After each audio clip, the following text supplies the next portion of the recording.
Hello dear student, how are you all? I hope you all doing well. So student, आज हम आपकी एक new class start करने जा रहे हैं। क्लास 8 का चैप्टर नंबर फर्स्ट। हमारे चैप्टर का नाम है बच्चों कब, कहाँ और कैसे। तो बच्चों, ये जो हमारी चैप्टर का नाम है यही थोड़ा सा अलग है कि कब, कहाँ और कैसे। आइए पाठ को शुरू करते हैं। सबसे पहले हमारे पाठ में प्रस्तावना दी गई है बच्चों।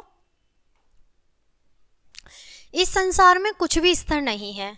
आप जानते हैं ये जो हमारा संसार है, इस संसार में कोई भी चीज स्थिर नहीं है, सामान्य नहीं है। केवल प्रकृति पर ही नहीं वरन विश्व के विभिन्न भागों में रहने वाले लोगों के आर्थिक, सामाजिक तथा सांस्कृतिक जीवन में भी निरंतर परिवर्तन होते रहते हैं।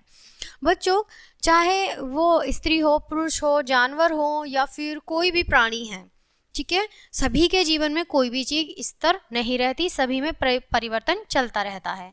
विगत 3 शताब्दियों के दौरान ऐसे अनेक परिवर्तन हुए हैं जिन्होंने समस्त मानव जीवन में क्रांति उत्पन्न कर दी है। ये परिवर्तन मनुष्य के दैनिक जीवन, उसकी वेशभूषा, भोजन, आवास, परिवहन आदि में देखे जा सकते हैं। आप देख सकते हैं बच्चों यहाँ पर समय सीमा, घटनाओं का स्थायी प्रवाही इतिहास है, अतएव इस समय को निश्चित सीमाओं में नहीं बांधा जा सकता है। यद्यपि इतिहासकारों ने इसे प्राचीन, मध्य तथा आधुनिक युगों में विभाजित किया है, फिर भी इनकी अवधि विश्व के विभिन्न भागों में समान नहीं है। उदाहरणार्थ, आधुनिक युग का प्रारंभ यूरोप में 16वीं शताब्दी में हुआ। यह 15वीं शताब्दी में हुए पुनर्जागरण तथा धर्म सुधार आंदोलन का परिणाम था, जिसे तर्क या युग कहा जाता है। किंतु भारत में आधुनिक युग बहुत विलंब थे, अर्थात भारत के अंग्रेजों के अधीन होने पर 18वीं शताब्दी में प्रारंभ हुआ। बात करेंगे बच्चों अब हम आधुनिक युग एवं सिंहावलोकन की।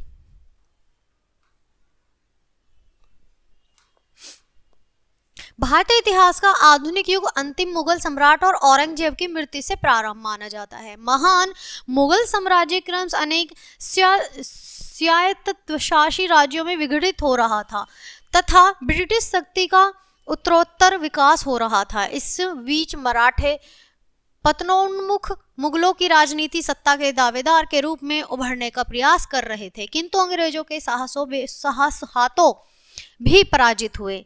18वीं शताब्दी वस्तुतः देश में राजनीति उथल पुथल था तथा आर्थिक गतिरोधों का युग था। समाज में भी अनेक बुराइयां व्याप्त हो गई थीं। अंग्रेज तथा फ्रांसीसी व्यापार तथा राजनीति में परस्पर कटु प्रतिद्वंदी थे। 3 कर्नाटक युद्धों में अंग्रेजों की विजय हुई थी। फ्रांसीसियों का भारत में साम्राज्य स्थापित करने का सपना अधूरा रह गया, यानी जो सपना था वो अधूरा रह गया। सन 1757 से 1857 के मध्य अंग्रेज भारत में अपने साम्राज्य की स्थापना तथा प्रसार करने में व्यस्त रहे। उन्होंने बंगाल तथा अवध पर अपनी सत्ता स्थापित की, मराठों को पराजित किया तथा बर्मा एवं सिंध पर अधिकार कर लिया। सिख भी पराजित हो गए। भारत में ब्रिटिश शासन के महान सामाजिक, आर्थिक तथा राजनीतिक प्रभाव हुए। इसने अनेक सामाजिक, धार्मिक सुधारों तथा सांस्कृतिक पूर्ण स्थान को प्रेरित किया। अंग्रेजी शिक्षा के प्रसार से भारतीय लोग पाश्चात्य दर्शन, विज्ञान, साहित्य एवं विचारधारा से परिचित हुए, जिनके कारण भारतीयों में स्वतंत्रता, समानता एवं विद्वता के उच्च आदर्श जागृत हुए। संपूर्ण विश्व में व्याप्त राष्ट्रीयता की भावना भी भारतीयों में जागृत हुई। प्रेस ने राष्ट्रवादी भारतीयों के हाथों जनता में उदार तथा राजनीति विचारों को फैलाने में एक मजबूत हथियार का काम किया। इसी समय अंग्रेजों की शोषण तथा भेदभावपूर्ण नीति ने समाज के सभी वर्गों में घोर असंतोष व्याप्त कर दिया। सन 1857 की क्रांति ने भारत में अंग्रेजों के साम्राज्य की जड़ों को हिलाकर रख दिया। सन 1858 में कंपनी के शासन का अंत हुआ तथा राजनीति सत्ता ब्रिटिश साम्राज्य के हाथों में आ गई। जब युद्ध हुआ तो उस युद्ध में क्या हुआ बच्चों कि ब्रिटिश के हाथों में राजनीति की सत्ता आ गई। आगे देखेंगे। सन 1905 में राष्ट्रीय स्वाधीनता के लिए संघर्ष प्रारंभ हुआ। सन 1919 से 1934 के मध्य की अवधि को जन आंदोलन का गांधी युग कहा जाता है बच्चों। गांधी जी ने ब्रिटिश शासन के विरुद्ध अहिंसात्मक राष्ट्रीय आंदोलन का नेतृत्व किया। कुछ क्रांतिकारियों ने भी स्वतंत्रता संग्राम में महत्वपूर्ण योगदान दिया। स्वतंत्रता प्राप्ति सन 1947 के पश्चात राष्ट्रीय पुनर्निर्माण तथा राष्ट्रीय अर्थव्यवस्था की पुनर्रचना का कार्य प्रारंभ हुआ।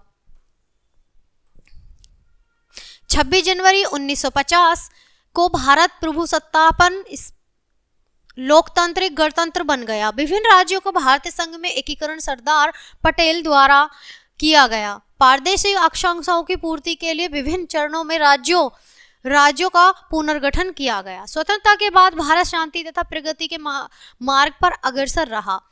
आज भारत की अर्थव्यवस्था पर्याप्त मजबूत है। यह तीव्र दर से विकासोन्मुख देश है। उपमहाद्वीप एवं प्रदेशों के परिवर्तित नाम। बच्चों, हम देखेंगे जो हमारे उपमहाद्वीप हैं और प्रदेश के नाम है। भारत उपमहाद्वीप में आधुनिक भारत, बांग्लादेश, नेपाल, पाकिस्तान, भूटान, श्रीलंका सम्मिलित हैं।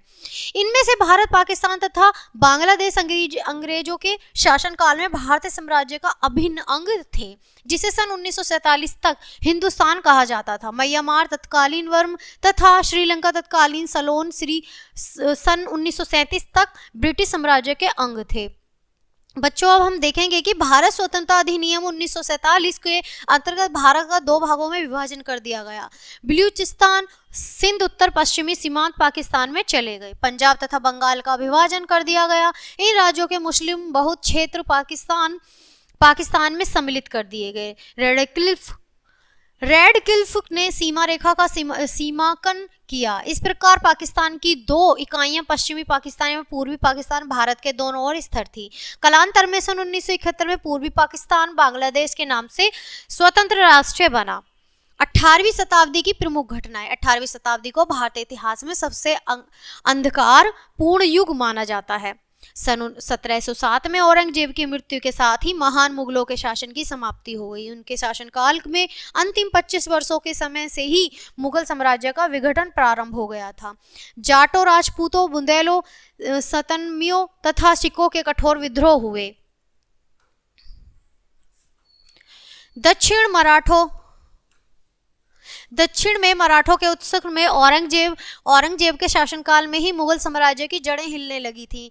नादिर शाह के आक्रमण सन 1739 ने मुगल शक्ति पर गहरा वज्रपात किया।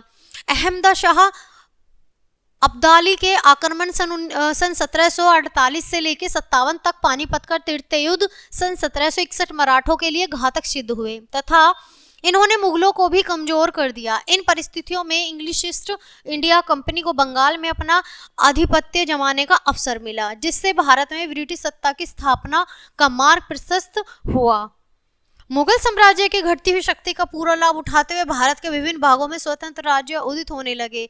अवध, बंगाल, हैदराबाद, रुहेलखंड, राजपुताना, मैसूर आदि स्वायत्तशाही बन गए। कर्नाटक के 3 युद्ध सन 1744 से लेकर 63 अंग्रेजों के पक्ष में निर्णायक सिद्ध हुए थे।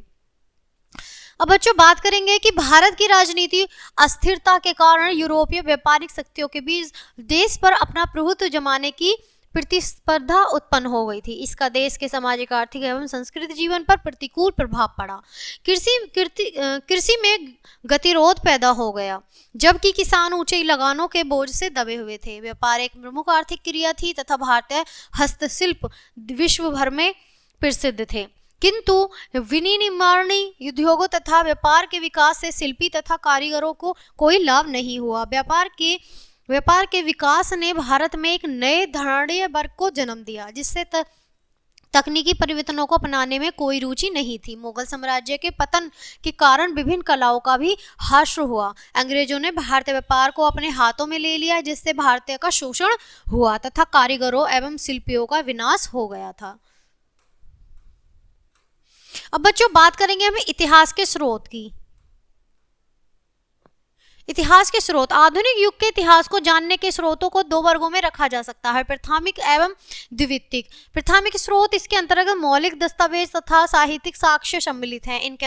इनके अतिरिक्त पुनर्त्वित अवशेष, घटनाओं के ऑडियो कैसेट, फिल्में, वीडियो टैप तथा प्रमुख व्यक्तियों के साक्षात्कार आदि आधुनिक इतिहास के महत्वपूर्ण स्रोत हैं। राज्यों तथा केंद्र के संग्रहालयों में ये सभी स्रोत सुरक्षित होते हैं। द्वितीय स्रोत, महान इतिहासकारों तथा विद्वानों की रचनाएं एवं कृतीय समीक्षा लेख, पुस्तकें तथा समाचार पत्र इतिहास के द्वितीयक स्रोत हैं, जो हमें इतिहास की पुनर्रचना करने में सहायता देते हैं। ऐसी पुस्तकें तथा अभिलेख पुस्तकालयों में मिलते हैं।